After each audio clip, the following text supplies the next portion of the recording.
Il Comitato Olimpico Internazionale ha scelto la nostra candidatura Dolomiti Valtellina come sede delle nuove Olimpiadi giovanili invernali del 2028. Altra vittoria, Veneto in prima fila e grazie a tutti per averci creduto. Il CIO l'ha annunciato nel primo pomeriggio durante la 143esima sessione della sua assemblea a Losanna, formalizzando l'assegnazione delle Olimpiadi giovanili invernali 2028 al progetto Dolomiti Valtellina, che non ha dovuto sgomitare per affermarsi. 89 i sì a 1 su 90 voti validi con 2 astensioni, risultato finale.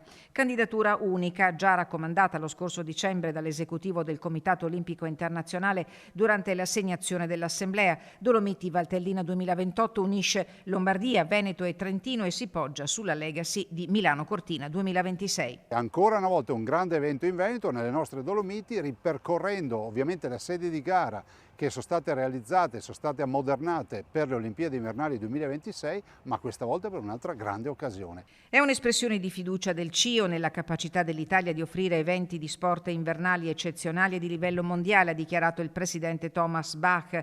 L'Italia è pronta a mettere cuore, passione e competenza per ospitare un evento che sarà anche significativa opportunità di crescita per l'intera nazione, ha detto il ministro dello sport Andrea Abodi oggi a Losanna con il presidente del CONI Malagò, i presidenti della Regione Lombardia e della Provincia Autonoma di Trento, l'assessore veneto allo sport Corazzari e i campioni olimpici Diana Bianchedi e Antonio Rossi. I giochi si disputeranno dal 15 al 29 gennaio 2028 e 7 delle 11 sedi proposte saranno già utilizzate nel 2026. In provincia di Belluno, lo Sliding Center e lo Stadio Olimpico di Cortina.